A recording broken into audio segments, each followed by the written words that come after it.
आज का विषय है 1857 की क्रांति के कारण। क्या कारण थे जिनके फलस्वरूप ये क्रांति हुई? भारत में अंग्रेज़ों का राज्य था, ईस्ट इंडिया कंपनी का मुख्य रूप से। तो 57 के बाद ये अंग्रेज़ों का अर्थात ब्रिटिश पार्लियामेंट का जो भी शासन है वो शासन हुआ। तो 1857 के विद्रोह का जो मुख्य रूप से कारण था वो अंग्रेज़ों द्वारा भारतीय जनता का शोषण था। अंग्रेज़ों ने जो कई सौ वर्षों से भारतीय जनता का शोषण किया था, मुख्य रूप से वो कारण उत्तर के थे। लेकिन तत्कालिक कारण था चर्बी वाले कारतूस, जिसने एक सैनिक विद्रोह के लिए प्रेरित किया। उसके बाद यह विद्रोह प्रारंभ हुआ। लेकिन मूल रूप से इसके कई कारण थे, जैसे मैंने बताया आपको, जनता का शोषण। इसी तरह से विभिन्न कारणों के परिणाम मिश्रण के फलस्वरूप यह विद्रोह हुआ। इसको हम 5 भागों में बांट सकते हैं। प्रथम भाग में हम चर्चा करेंगे राजनीतिक कारण का। अंग्रेज़ों की विस्तारवादी नीति से मुख्य रूप से यहाँ के जो देसी शासक थे या राजा थे, देसी राज्य थे, उनके समाप्त होने का भय हो गया। उनको लगा था अंग्रेज़ों की बढ़ती हुई विस्तारवादी नीति और शक्ति हमें समाप्त कर देगी और हमारा राज्य अंग्रेज़ अपने विलय कर लेंगे। तो इसका भय किन कारणों से हुआ, ये भी एक विषय है। इसका भय एक तो डलहौजी की व्यक्तिगत के सिद्धांत एवं उसकी संयोजन की नीति, उसके फलस्वरूप इनको देसी राज्यों को डर लगा। इसके अतिरिक्त देसी नरेशों के पद और पेंशन छीनने की नीति भी हुई। कईयों के पद छीन के किसी दूसरे को दे के, कईयों को पेंशन थी, वो पेंशन, पेशवाओं को पेंशन थी, वो पेंशन वापस ले ली गई। इस वजह से इन देसी राज्यों में भय हो गया। और उस समय जो देसी शासक थे वो प्रजा के करण पालनहार या जो भी हैं, मुख्य रूप से प्रजा उनके प्रति उत्तरदायी थी। इसके फलस्वरूप प्रजा भी असंतुष्ट हुई, क्योंकि उनके राजाओं के साथ जो अन्याय हो रहा था, इसके फलस्वरूप वो भी असंतुष्ट हुई।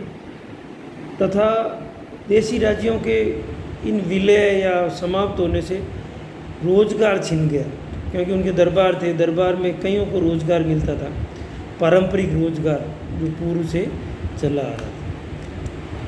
इसके अतिरिक्त मुगल सम्राट का अपमान, ये भी एक तरह से मुख्य राजनीतिक कारण था।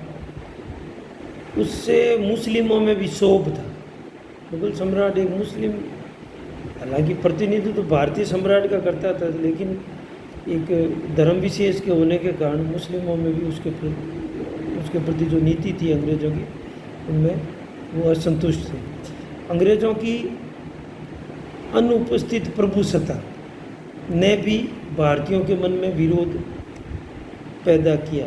अर्थात अंग्रेज़ इंग्लैंड से शासन करते थे, प्रभुसत्ता इंग्लैंड में थी। यहाँ वो एक व्यापारी कंपनी के रूप में आए थे। 1857 के बाद उन्होंने वहाँ पार्लियामेंट की सत्ता या क्राउन की सत्ता यहाँ स्थापित की। 1857 की क्रांति का दूसरा जो मुख्य कारण है वह प्रशासनिक कारण है। अंग्रेज़ों की जो नवीन न्याय, पुलिस और लगान व्यवस्था जो उन्होंने यहाँ लागू की, वह यहाँ के जो पूर्व की व्यवस्थाओं के प्रतिकूल थी, यहाँ के व्यक्तियों के प्रतिकूल थी, यहाँ के किसानों के प्रतिकूल थी। जमींदारों व तालुकेदारों को शासन से हटा दिया गया था, क्योंकि पूर्व में किसान जमींदार के प्रति उत्तरदायी था और जमींदार शासक के प्रति उत्तरदायी था। इन्होंने जमींदारों और जो तालुकेदार थे बीच में, जो सत्ता और जनता के बीच में, उनको शासन से हटा दिया। इसके साथ ही सरकारी सेवाओं में प्रजातीय श्रेष्ठता की नीति का पालन किया गया।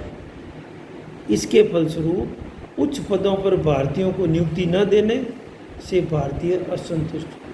प्रजातीय श्रेष्ठता का मतलब है वो अंग्रेज गोरी प्रजाति के थे और भारतीय भूरे या ब्लैक जो भी है उनको कहते थे, और वो प्राय ये कहते थे वाइट मैन्स बर्डन, मतलब हमारे ऊपर ये बोझ है, इसलिए हम इनको सुधार करना या सही करना चाहते हैं। तो भारतीयों को ये नौकरी देते नहीं थे, उनको योग्य नहीं मानते थे। इसलिए उच्च पदों पर जो नियुक्तियाँ होती थी सभी इंग्लैंड से आए हुए अंग्रेज़ों की होती थी। इसके फलस्वरूप जो भारतीय वर्ग जो पढ़ लिखने लग गया वो भी असंतुष्ट था। 1857 की क्रांति का तीसरा कारण आर्थिक कारण था, अर्थात अंग्रेज शासन का भारत में मूल आधार था वो भारत का आर्थिक शोषण था। अर्थात वो इस भारत के आर्थिक शोषण करने के उद्देश्य से ही भारत में व्यापारिक कंपनी स्थापित की या फिर सत्ता की स्थापना की। उनका कोई ऐसा कारण नहीं था कि वो यहाँ की जनता को यहाँ कोई स्वशासन देने आए या कुछ ऐसा करने आए। उनकी जो मुक्त व्यापार की नीति थी तथा ब्रिटिश माल के आवागमन से भारतीय उद्योग नष्ट हो गए। उनकी नई उत्पीड़न युक्त लगान व्यवस्था तथा भूमि की निजी संपत्ति की अवधारणा से भी किसानों का उत्पीड़न हुआ। इसके अतिरिक्त किसानों व जमींदारों की ज़मीन का जो हस्तांतरण है वो मध्यम वर्ग था, जो दलाल थे उनको हुआ, और इनकी आर्थिक नीतियों से देश में गरीबी और बेरोजगारी बढ़ी तथा कीमतों में वृद्धि हुई, जिससे किसान मजदूर कर्जदार हो गए, जिससे अंग्रेज़ों के विरुद्ध आम जनता में असंतोष पनपा। चौथा कारण है सामाजिक व धार्मिक नीति। अंग्रेज़ों की नस्ल भेद की नीति, ईसाई मिशनरियों की गतिविधियों व उनको सरकारी प्रोत्साहन से हिंदू व मुस्लिम धर्मावलंबियों को खतरा अनुभव हुआ। साथ ही मंदिरों, धार्मिक संस्थाओं, मस्जिदों से संबंधित भूमि पर सरकारी की जो नीति थी तथा धार्मिक निर्योग्यता व हिंदू विधवा पुनर्विवाह अधिनियम तथा सती संबंधी कानूनों से धार्मिक रूढ़िवादियों की अंग्रेज़ों के प्रति घृणा की भावना पनपी। इसका तात्पर्य है कि उन्होंने जो भी यहाँ चाहे वो सुधार करने के लिए उद्देश्य से किए हो, लेकिन उन्होंने मूल रूप से भारतीय परंपराओं और धार्मिक व्यवस्थाओं को छेड़ने का प्रयास किया, जिससे जो रूढ़िवादी वर्ग था वो भी असंतुष्ट हुआ तथा उसके फलस्वरूप आम जनता में असंतोष फैला। पांचवा कारण है सैनिक कारण। अवध का ब्रिटिश भारत में विलय हो गया तथा सैनिकों के धार्मिक मामलों में हस्तक्षेप किया जाने लगा। धर्म नष्ट होने के डर से विभिन्न जो सैनिक थे, विभिन्न हिंदू धर्म या मुस्लिम धर्म के, उन्हें भय प्राप्त हो गया कि ये हमारा धर्म नष्ट कर देंगे। इसके जो मुख्य कारण बताए जाते हैं, एक तो चर्बी वाले कारतूस, जिसमें कहा गया कि कारतूस को मुंह से खोलना पड़ता था और उससे खोलने के फलस्वरूप उसके ऊपर जो ढक्कन था वो चर्बी से बना हुआ था, वो गाय या सूअर की चर्बी से बना हुआ था।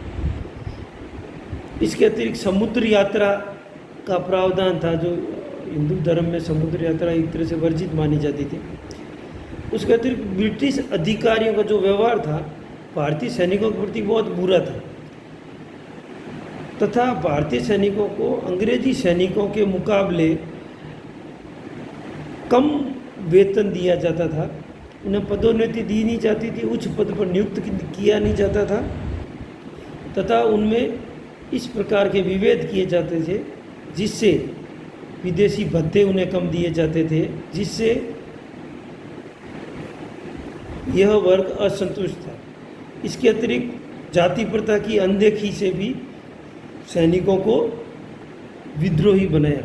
अर्थात भारत में जाति व्यवस्था एक महत्वपूर्ण है, लेकिन उस समय विभिन्न जातियाँ आपस में खाना पीना या जो भी है, जो परंपराएं व्यवस्था है उस समय रही है, वो करती नहीं थी एक दूसरी जातियों के साथ। इसलिए उनको लगा कि हमारी जाति व्यवस्था या धर्म भ्रष्ट हो रहा है। ब्रिटिश सैनिक अधिकारियों द्वारा ईसाई मिशनरियों को प्रोत्साहन दिया गया। कैनिंग का सामान्य सेवा भर्ती अधिनियम तथा सेना में अंग्रेज़ों की तुलना में भारतीयों की बढ़ती संख्या ने विद्रोह को प्रोत्साहन दिया। इस प्रकार ये विभिन्न कारण थे जिसके फलस्वरूप 1857 का विद्रोह हुआ और ये विद्रोह बड़ी मात्रा में लगभग पूरे उत्तर भारत और पूर्वी भारत में फैला, दक्षिण भारत में थोड़ा कम फैला। लेकिन इस विद्रोह के फलस्वरूप पूरे भारत में एक राजनीतिक और सामाजिक चेतना आई। उस चेतना के फलस्वरूप इस विद्रोह ने वह कार्य किया, यह विद्रोह भारतीय स्वतंत्रता आंदोलन का एक प्रेरणा स्रोत बन गया, जिसके फलस्वरूप 1947 में भारत